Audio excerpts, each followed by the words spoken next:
ছয়টি সংস্কার কমিশনের বিষয়ে অভিমত জানতে গতকাল রাজনৈতিক দলগুলোর সাথে সংলাপে বসে অন্তর্বর্তীকালীন সরকারের প্রধান উপদেষ্টা ডক্টর মোহাম্মদ ইউনূস।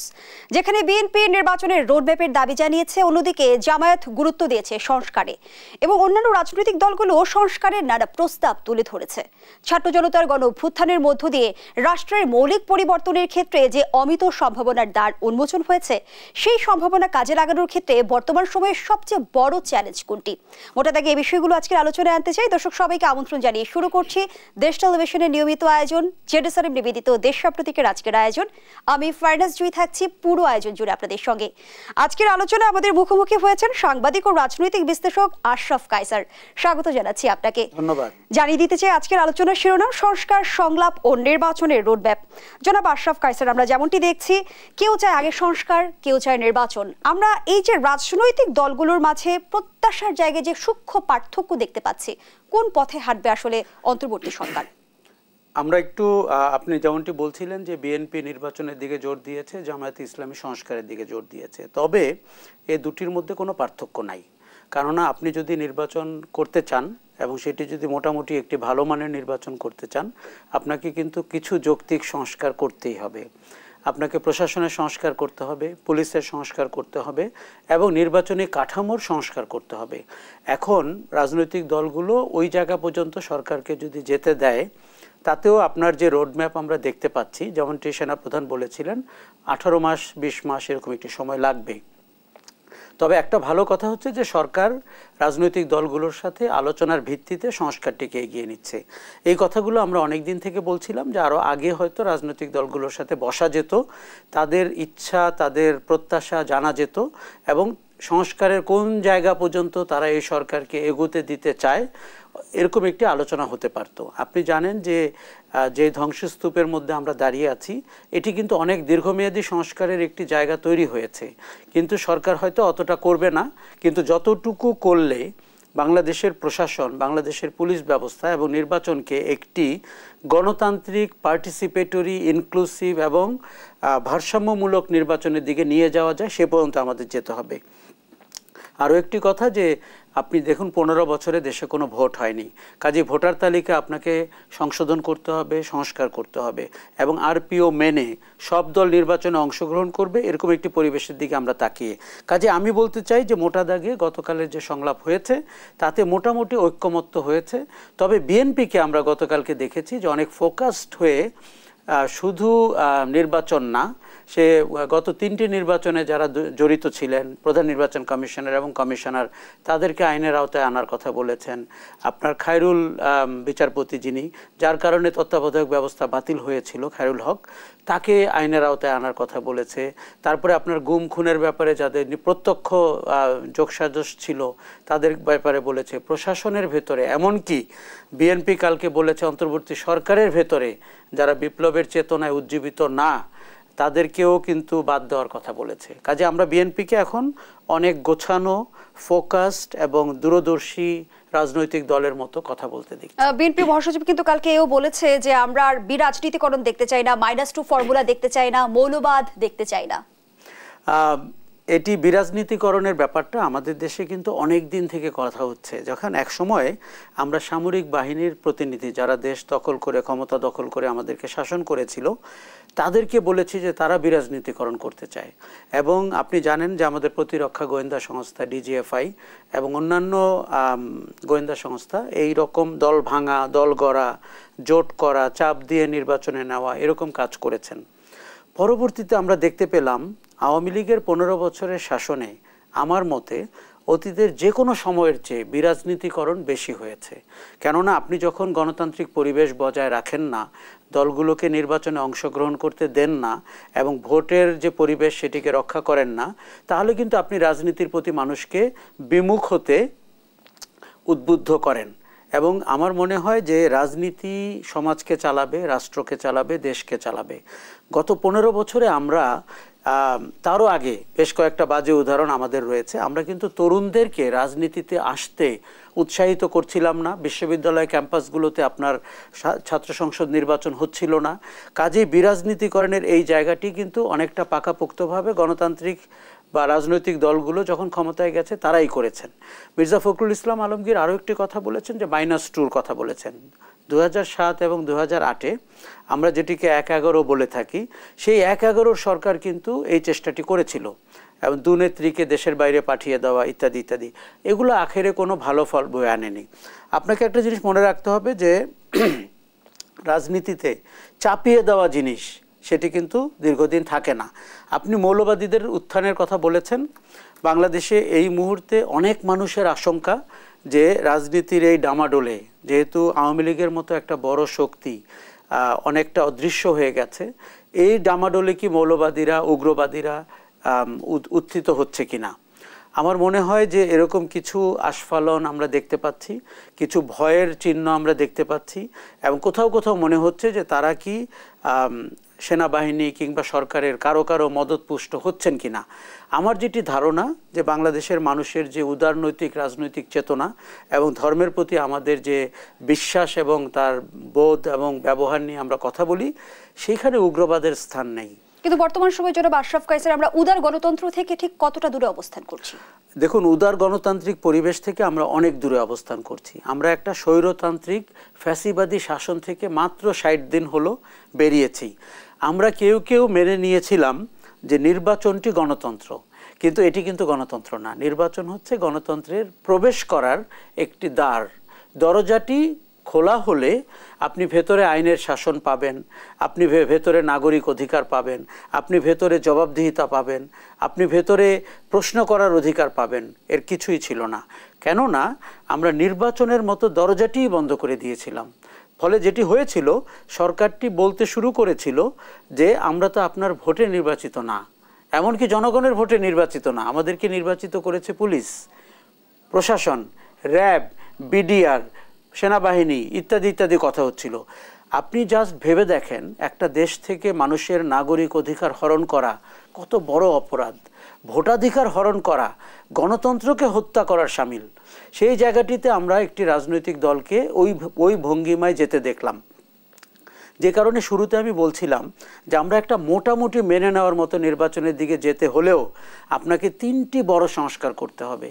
কাজে আপনি যদি এখন বলেন যে আমরা গণতান্ত্রিক শাসনের ধারে কাছে কখন পৌঁছতে পারবো, ওই নির্বাচনের ভেতর দিয়ে যারা নির্বাচিত হবেন তারা নাগরিক অধিকার হরণ করবে না, তারা আইনের চোখে সবাই সমান এটি প্রতিষ্ঠিত করবেন, তারা বিচার বিভাগকে হস্তক্ষেপ করবেন না, তারা প্রশাসনকে দলীয়করণ করবেন না এবং তারা ভিন্ন মতের মানুষকে শ্রদ্ধা করবেন। ওই জায়গা পর্যন্ত আমাদের যেতে হবে গণতান্ত্রিক শাসন ব্যবস্থার স্বাদ পেতে হলে। আমরা যেমনটি দেখছি যে রাজনৈতিক দলগুলোর সংস্কার চাই এই কথাটি মুখে বললেও আদতে কিন্তু তারা পুরোপুরি রাষ্ট্র সংস্কারের জন্য অন্তর্বর্তীকালীন সরকারের কাঁধে পুরো দায়িত্ব দিতে নারাজ।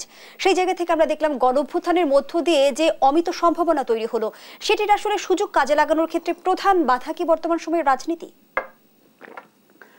একটা জিনিস হয়েছে যে সবাই রাস্তায় নেমেছিল, ছাত্র, শ্রমিক, জনতা সবাই মিলে আমরা একটি ফ্যাসিবাদী শাসনের অবসান ঘটিয়েছি। কিন্তু আমাদের রাজনীতির যে চেহারাটা, সেটি হঠাৎ করে এক রাতে পাল্টে যাবে বা একটি অভ্যুত্থানে পাল্টে যাবে, এটি আশা করা ঠিক না।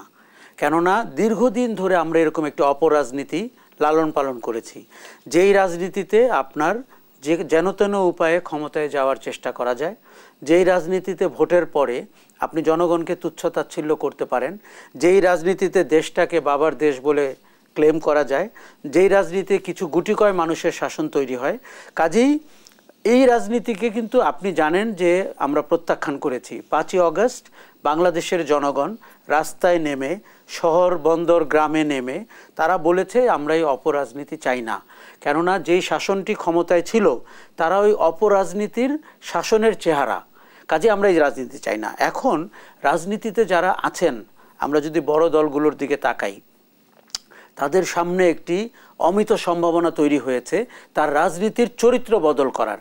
আমরা একটা জিনিস ভালো দেখছি, আমরা বিএনপিকে নিয়ে কথা বলছি, কেননা সবচেয়ে বড় দল বিএনপি, তার প্রধান তারেক রহমান কিন্তু দারুণ সব কথা বলছেন। উনি বলছেন দ্বিকক্ষ বিশিষ্ট পার্লামেন্ট করবেন, উনি বলছেন জাতীয় সরকার করবেন, উনি বলছেন তত্ত্বাবধায়ক ব্যবস্থা সংবিধানের ভেতরেই থাকতে হবে, উনি বলছেন যে আপনার 2বারের বেশি কেউ প্রধানমন্ত্রী হবেন না। আমার ধারণা 15 বছরের শাসনে আমরা অনেকেই অত্যাচারিত হয়েছি, বিএনপি তো হয়েছে এবং ব্যাপকভাবে হয়েছে, তাদের হয়তো উপলব্ধি হয়েছে, কিন্তু আমি কিন্তু এই উপলব্ধিতেই সন্তুষ্ট থাকতে চাচ্ছি না। আমি চাচ্ছি যে তারা ক্ষমতায় গেলে কিছুটা বাধ্য হবেন এই কথাগুলো মানতে। এটি যেন আমরা সংস্কারের ভেতরে রাখি। এবং আমরা বিগত সময় যেমনটি দেখেছি, রাষ্ট্র ক্ষমতায় যে সংস্কার প্রস্তাব নাকচ করে দেওয়ার এক ধরনের নজির আমরা দেখেছি। তিনজোটের রূপরেখা বাস্তবায়ন হয়নি, ১-১১ সরকারের নেওয়া মানে সংস্কারের উদ্যোগগুলো কিন্তু আলোর মুখ দেখেনি। এটি বড় দুটি দলের ক্ষেত্রে আমরা বলতে চাই, বিএনপির ক্ষেত্রেও বলতে চাই। ৯০ সালের পরে কিন্তু ক্ষমতায় বিএনপি এসেছিল, আমরা কিন্তু সেটি দেখিনি। ৯৬-তে বিএনপি কিন্তু সেই রকম একটি নির্বাচন করেছিল যেটি মানুষ প্রত্যাখ্যান করেছে, কেননা তত্ত্বাবধায়ক নিয়ে বিএনপি অন্য কথা বলছিল। আওয়ামী লীগকে আমরা যেটা দেখলাম, আপনি ধরেন ২০০৮-এ ১-১১ সরকার বেশ কিছু যুগান্তকারী সংস্কারের কথা বলেছিল, এমনকি না ভোট দেওয়ার কথা বলেছিল, ৭০ অনুচ্ছেদের কথা বলেছিল, যেখানে আপনি ফ্লোর ক্রস করতে পারেন, আপনার দলের সব সিদ্ধান্তের সাথে আপনি একমত নাও হতে পারেন, কেননা কোনো সুস্থ মানুষ দল দাস না হলে দলের সব সিদ্ধান্তে একমত হতে পারে না। আমরা সরকারটির পতন যেই নির্মমভাবে দেখলাম, এটি কখনোই ঘটতো না যদি আপনি একের পর এক নির্বাচন দিতেন এবং বিরোধীরা যদি কিছুটা ভালো করতো, খারাপ করতো, সংসদে আসতো, আপনার পতন এত নির্মম হতো না। কাজেই আগের অভিজ্ঞতা হচ্ছে সংস্কারের ব্যাপারে তারা কথা বলেন, কিন্তু যখন তারা ক্ষমতায় যান তাদের অনেক ধরনের বাহানা তৈরি হয় সংস্কারগুলো না করার। কখনো বলেন রাষ্ট্রীয় নিরাপত্তার স্বার্থে, কখনো বলেন জনগণের অধিকারের স্বার্থে, কখনো বলেন রাষ্ট্রের ভাবমূর্তির স্বার্থে। আপনাকে বাহানা কমিয়ে ফেলতে হবে এবং তার জন্য একটা প্রোটোকল ঠিক করতে হবে। ক্লাসে যেরকম স্টুডেন্টদেরকে টিচার বলেন যে এই জিনিস পরীক্ষা হবে, এই প্রশ্ন হবে, এত ঘন্টার মধ্যে উত্তর দিতে হবে, শুনতে খারাপ শোনালেও রাজনৈতিক দলগুলোকে এরকম একটি জায়গায় আসতে হবে, কেননা আমাদের অভিজ্ঞতা কিন্তু তিক্ত। আমরা আওয়ামী লীগকে ২০০৮-এ যেভাবে বিজয়ী হয়ে সরকার গঠন করতে দেখেছিলাম, ঠিক ১৫ বছর পরে এইরকমভাবে বিদায় নিতে আমি অন্তত দেখতে চাইনি। কিন্তু চিরাচরিত রাজনীতির সংস্কৃতির পরিবর্তনে কি করণীয়? রাজনৈতিক সংস্কৃতির পরিবর্তন অনেক বড় বিষয়।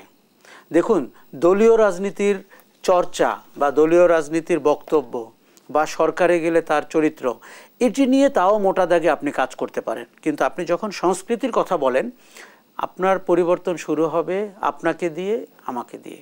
রাজনীতিতে যারা কাজ করছেন, কর্মী কিংবা নেতাকে দিয়ে, তার মনের সংস্কার হলো কিনা, তার ব্যক্তির সংস্কার হয়েছে কিনা। দেখুন, আমরা একই ব্যক্তিকে দেখেছি টেবিলের এই পারে এক কথা বলছেন, টেবিলের এই পারে এসে এক কথা বলছেন, সরকারে থাকার সময় এক কথা বলছেন, বিরোধী দলে যাওয়ার পরে আরেক কথা বলছেন, একই ইস্যুতে। তার মানে হচ্ছে যে তার অবস্থান বদলানোর সাথে সাথে তিনি তার বক্তব্য বদলাচ্ছেন। কাজেই এই যে আপনি বলছেন যে সংস্কারটিকে কি করে সংস্কৃতির অংশ করা যায়, এটি একটি দীর্ঘ লড়াই, কিন্তু ওই লড়াইয়ে আপনি শুরু করলেন কি না সঠিক ডিরেকশানে, সেটি নিশ্চিত করতে হবে রাজনৈতিক দলগুলোকে। তা না হলে জনগণ কিন্তু উত্তর দিতে শিখে গেছে এবং তারা হয়তো এই দলগুলোর ক্ষেত্রে উত্তর দিবে। বলা হচ্ছে বা ধারণা করা হচ্ছে যে আওয়ামী লীগের ক্ষমতাতন্ত্রের বলয়ে যারা আসলে যুক্ত ছিল তারা এখনো প্রশাসনে রয়ে গেছে। পুলিশ কাঠামো বা প্রশাসনিক কাঠামোতে সংস্কার কতটা চ্যালেঞ্জিং?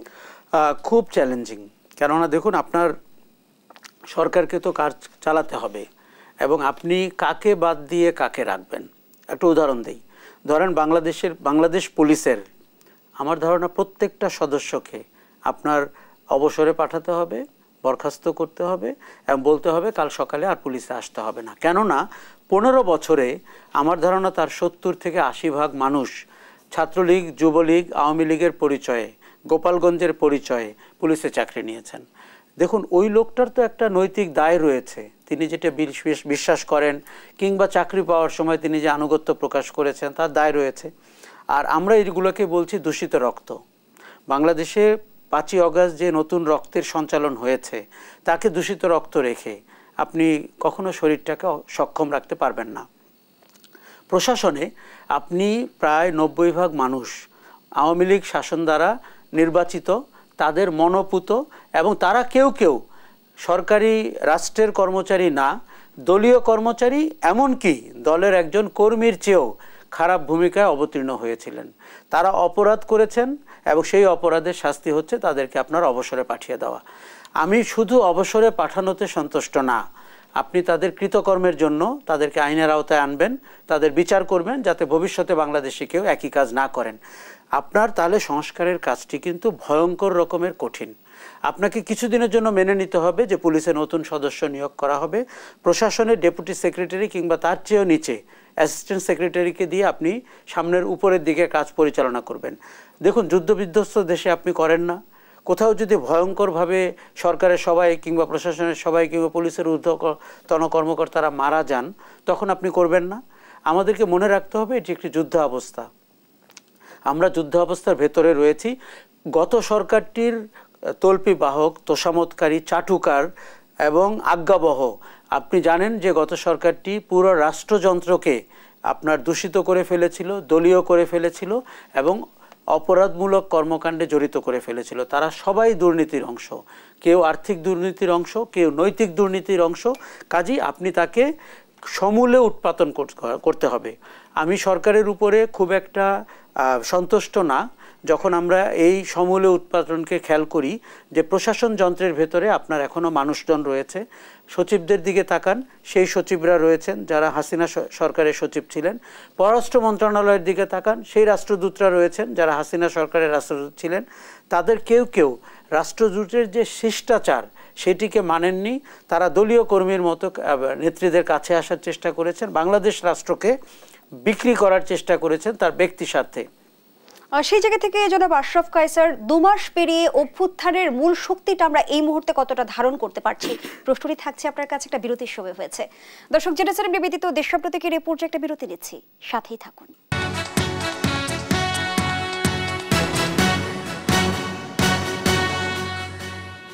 আবারও আমন্ত্রণ, আপনারা দেখছেন দেশ টেলিভিশনের নিয়মিত আয়োজন জেরুসালেম নিবেদিত দেশ সাম্প্রতিক। আমরা আবারও ফিরছি অতিথির কাছে। জনাব আশরাফ কায়সার, যে প্রশ্নটি আপনার কাছে রেখে বিরতিতে গিয়েছিলাম, 2 মাস পেরিয়ে অভ্যুত্থানের মূল শক্তিকে আমরা এই মুহূর্তে কতটা ধারণ করতে পারছি? প্রথম কথা যে এটি ভাবা ঠিক ছিল না যে অভ্যুত্থানের 2 মাস 3 মাস পরেও অভ্যুত্থানের মূল স্পিরিটটা একদম সর্বব্যাপী হবে বা সব জায়গায় থাকবে, এটি স্বাভাবিক না।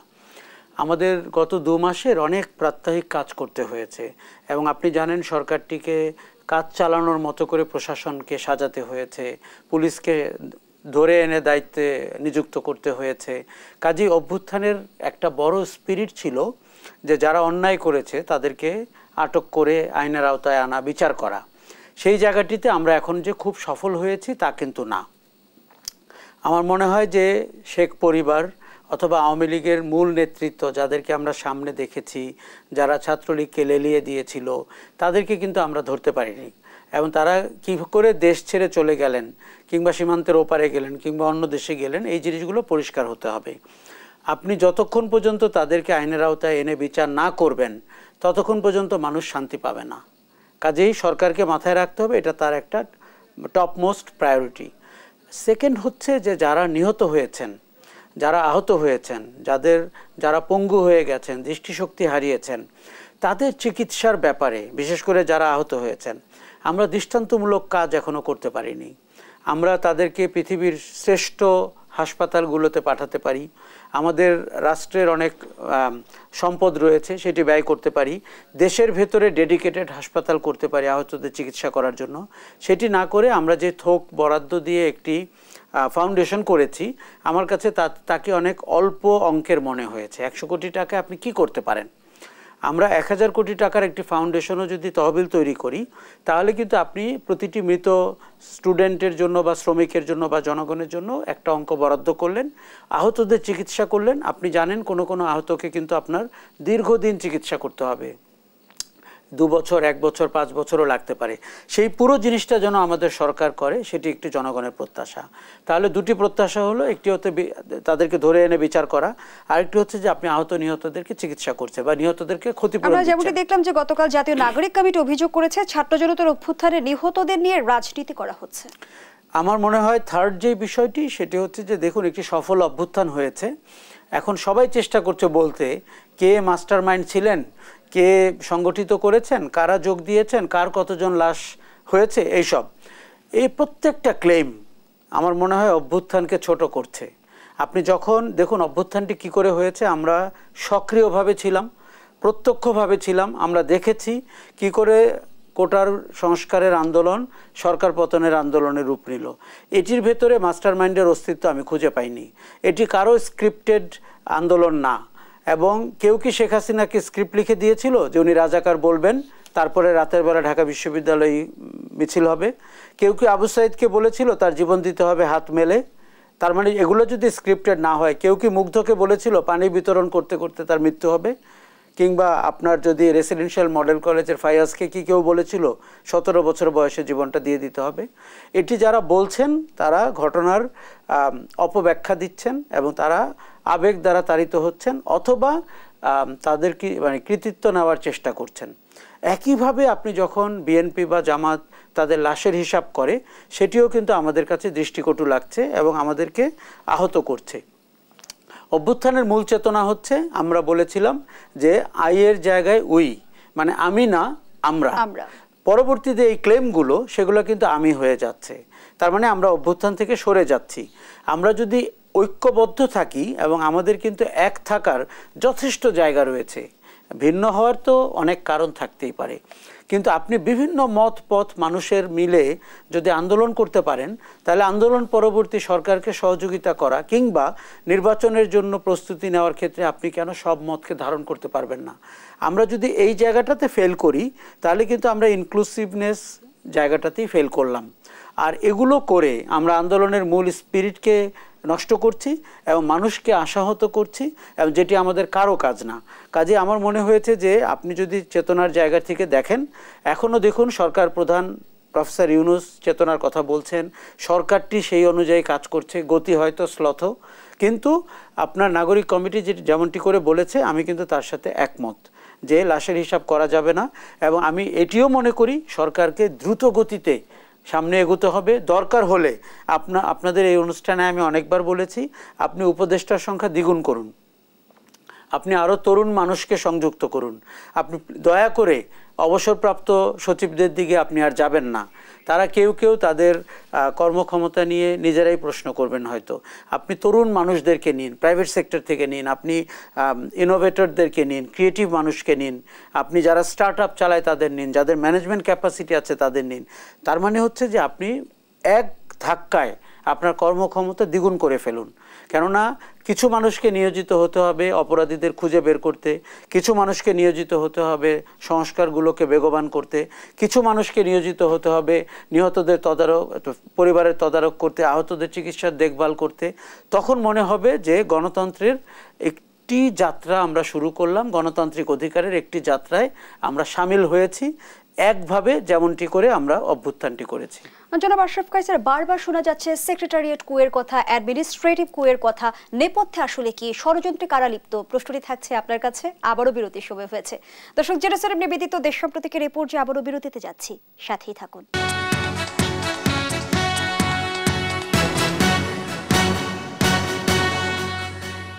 আবারও আমন্ত্রণ, আপনারা দেখছেন জেরুসালেম নিবেদিত দেশ সাম্প্রতিক। আমরা আবারও ফিরছি আলোচনায়। জনাব আশরাফ কায়সার, একদিকে যেমনটি আমরা দেখলাম যে ইউনূসের সরকার 1 মাসও থাকবে না, প্রত্যেককে আমি শিক্ষা দিয়ে ছাড়বো, ফাঁস হওয়া কল রেকর্ড এমন হুঙ্কার দিয়েছেন ক্ষমতাচ্যুত শেখ হাসিনা। আবার আমরা দেখছি যে গণঅভ্যুত্থান পরবর্তী সময় একের পর এক ষড়যন্ত্র। কোনো সম্পৃক্ততা খুঁজে পান কি? ব্যাপক সম্পৃক্ততা খুঁজে পাই। এবং আপনি জানেন যে প্রশাসনের ভেতরে বিদ্রোহ করার চেষ্টা করা হয়েছে এবং তাদের মাথায় মানে জনতার মঞ্চ রয়েছে।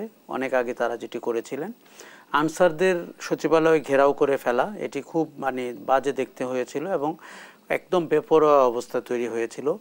আমরা অনেক রূপে আওয়ামী লীগ সমর্থকদের ফিরে আসার চেষ্টা করতে দেখেছি এবং আমার ধারণা শেখ হাসিনা এরকম কোনো একটি সুযোগের অপেক্ষায় প্রতিদিন দিন গোনেন যে কখন বাংলাদেশে তিনি ফিরে আসতে পারেন। এখন আমরা আশঙ্কা করছি যে এই গত সরকারের সুবিধাভোগী চক্রটি, যারা সংস্কৃতি অঙ্গনে রয়েছেন, মিডিয়ায় রয়েছেন, ব্যবসায় রয়েছেন, সচিবালয়ে রয়েছেন, তারা কোনো সুযোগ হাতছাড়া করবে না। এবং গত 60 দিনে আমরা যদি সরকারকে দেখি, তাদেরকে কিন্তু অনেক ব্যস্ত থাকতে হয়েছে এত ধরনের ষড়যন্ত্র মোকাবেলা করতে গিয়ে। এখন আগামীতেও কিন্তু আমি আশঙ্কা করি আরও অনেক ষড়যন্ত্র হবে, দুর্গাপূজাকে নিয়ে হবে, এবং ভারত কিন্তু আপনার পেছনে লেগে আছে। কেননা তাদের কূটনৈতিক ব্যর্থতা হয়েছে, আপনার তাদের যে আন্তঃসম্পর্কের বিপর্যয় ঘটেছে বাংলাদেশে, সেটি কিন্তু দিবালোকের মতো স্পষ্ট। আমি ভাবছি যে ভারত কিন্তু বাংলাদেশের গত 15 বছরে নারী নক্ষত্র জানেন। তাদের গোয়েন্দা সংস্থাকে আমরা বাংলাদেশের বিভিন্ন জায়গায় অপারেট করতে দেখেছি। কাজেই তার কাছে অনেক, তাদের হয়ে দেশের ভেতরে অনেকেই কাজ করেন, এমন কোনো গণমাধ্যম আউটলেটও তাদের হয়ে কাজ করে, কেননা তাদের অর্থায়নে তারা পরিচালিত হয়। সেরকম করে ব্যবসায়ীদের মধ্যে সম্পর্ক রয়েছে, সচিবালয় রয়েছে, ল এনফোর্সিং এজেন্সির মধ্যে রয়েছে। সতর্ক থাকতে হবে তারা যেন সংগঠিত হতে না পারে। আওয়ামী লীগের কিন্তু সংগঠন রয়েছে, সংস্কৃতি অঙ্গনে তাদের তল্পিবাহকরা রয়েছেন, তাদের ব্যক্তিবর্গ রয়েছেন, তাদের তোষামতকারী রয়েছেন। তাদের অনেকেরই কিন্তু এখনও বিশ্বাস হচ্ছে না যে তাদের দল ক্ষমতায় নেই।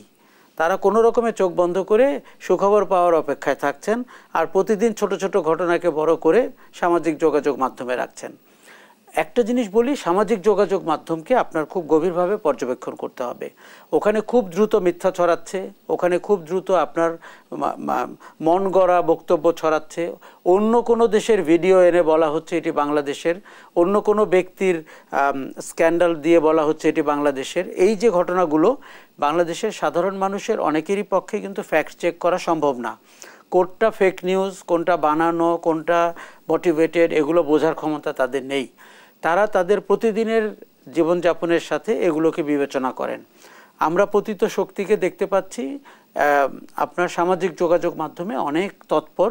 ভারতীয় সরকার এবং তার গণমাধ্যমকে দেখতে পাচ্ছি অনেক তৎপর। ভারতের একটা চ্যানেল প্রতিদিন নেচে নেচে বাংলাদেশ বিরোধী বক্তব্য দিচ্ছে, সংখ্যালঘু কার্ড খেলার এক ধরনের প্রবণতা। এবং আপনি কি জানেন কিনা জানি না যে 5ই আগস্টের পরে কিন্তু সীমান্তের ওপার থেকে মাইকিং করে আমাদের সংখ্যালঘুদের, হিন্দু ধর্মের মানুষকে সীমান্তের কাছাকাছি নিয়ে যাওয়া হয়েছে। বলা হয়েছে প্রায়ই তাদেরকে যোগাযোগ করা হবে, তারা যেন বাংলাদেশে তাদের দুরবস্থার কথা বলেন। এখন কারো যদি দুরবস্থা না থাকে, কিন্তু আপনার রাজনৈতিক কারণে আমাকে দুরবস্থা দেখাতে হবে, এটি বিজেপির আগ্রহ, ওই দেশে তার ভোট পেতে সুবিধা হয়, এটি আওয়ামী লীগের আগ্রহ, এই দেশে তার ফিরে আসার সুবিধা তৈরি হয়। আমরা যেন এরকম কোনো ষড়যন্ত্রে পা না দিই।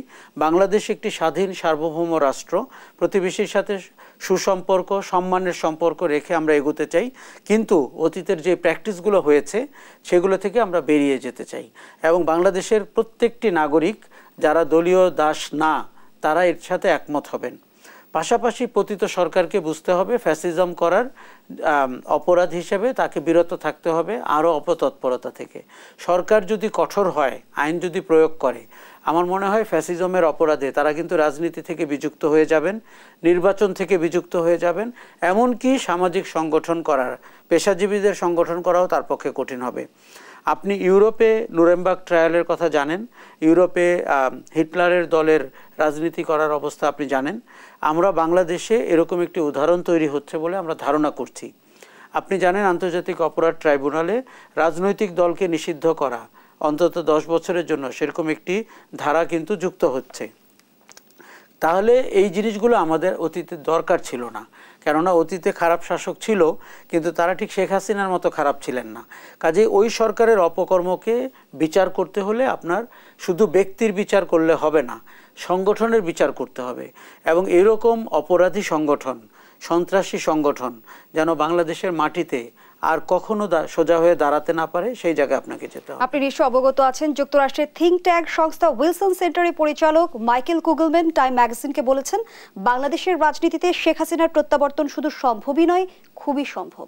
আসলেই কি তাই?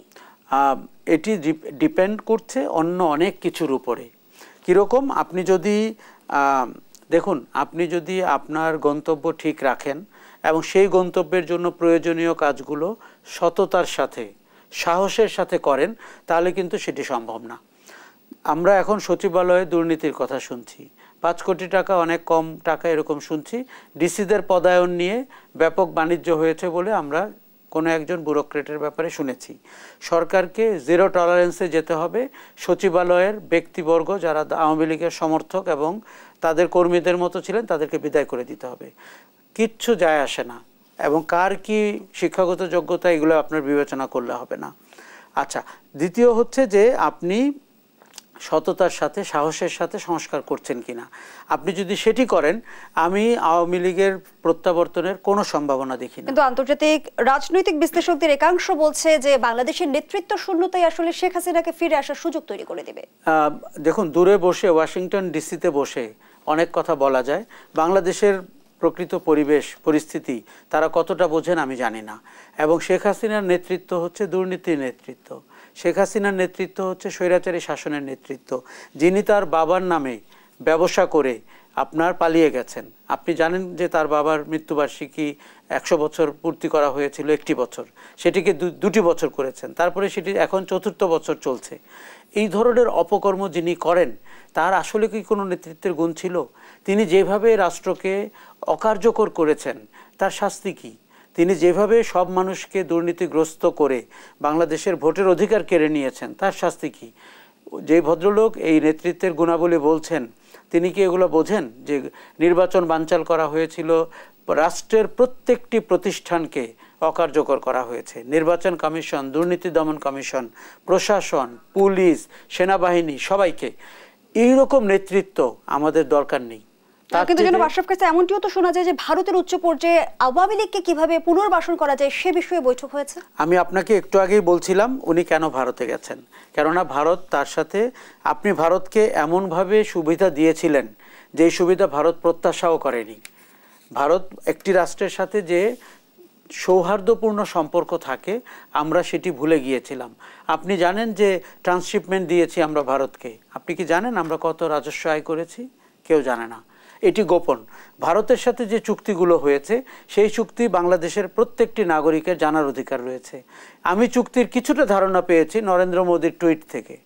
আমাদের প্রধানমন্ত্রী শেখ হাসিনা আমাদেরকে কিচ্ছু জানায়নি। শেষ সফরে উনি 17টা চুক্তি করেছেন। ওবায়দুল কাদের ব্যাখ্যা করেছেন এমওইউ কি আর চুক্তি কি। আজকে ওনার সাহস থাকলে বলুক তো, এমওইউ কিংবা চুক্তি কি করেছেন ওনারা।